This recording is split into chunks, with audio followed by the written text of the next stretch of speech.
Hey guys, Courtney Adams here with Gather with Purpose, and for today's tip, I wanted to offer just a little bit of insight as to how we organize our monthly calendar around here. I get asked all the time how I'm able to work from home and homeschool the kids and take care of the house and all of that, and not every day is smooth sailing, and lots of times we have lots of hiccups, but there are some things that I do consistently to keep up with the organization of the month to month. So I wanted to share what I do with you guys, and then I'd love to hear how it works for you. So on the 25th of every month, I sit down and I work on the upcoming month. And, excuse me, I write down all of the activities that we have going on, the consistent things we have in our day-to-day. So whether it's homeschool community day, or we've got some doctor's appointments or sporting events, things like that, or play dates that we have consistently, or any family outings, I'm writing those down in a list.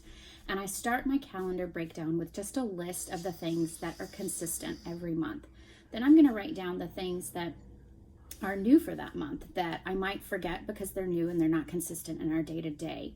Also on that consistent list, I'm writing down when I'm working and what my work hours are, as well as my husband's and when his piano lessons are that he teaches. So that way I know to write every single thing down. So I start my month planning with a list, and I've got my consistent list, and then I've got the new things that are going to be added to that month on a different list. Once I have that list taken care of and I can make sure that I've included everything I need to, I then move it to a calendar format. You can use a big board if you want that everybody can see, your iPad or phone or whatever works for you. There is no right way to plan it out for you. It's what works for you. So the only wrong way to do it is to just not do it at all, because you're going to forget things. You're going to get times wrong. Kids are going to come up missing, a particular outfit for Spirit Week or so on and so forth. So the best way to take care of it for you is to do what works. So if you are a mix of digital and handwritten, great, utilize it.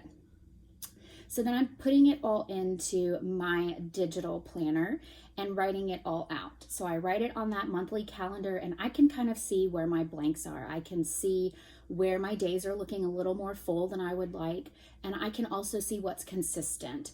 Doing it this way allows me to then have done it twice. I've written it on a list once, I've written it in my monthly calendar once, and then the next thing I'm going to do is when I sit down to do my weekly calendar updating, it will be the third time that I've written it down. This is going to help it stick. It's going to be more likely that I remember it, and that if something feels off time-wise or date-wise, I can reference it back and go, hold up, that wasn't what I wanted. That isn't what is actually going on here as far as that event. So this is kind of how I tackle our monthly calendar. And at this point, it's just very fluid because a lot of the stuff in our lives stays pretty consistent. But I know for some of you guys, you have lots of changes as far as sports and activities and things like that. And this is a great way to make sure that you're keeping it straight, keeping it all together. This really doesn't take me longer than an hour on the 25th. So this isn't taking up a whole lot of my time, and it's really helping me make sure that I stick to what we have going on and I'm remembering what's going on. So if you guys have any questions or need help, I would love to hear from you. Feel free to reach out. And if you're needing more help with getting organized and getting things kind of taken care of, that is definitely something that I offer in my coaching with Gather with Purpose.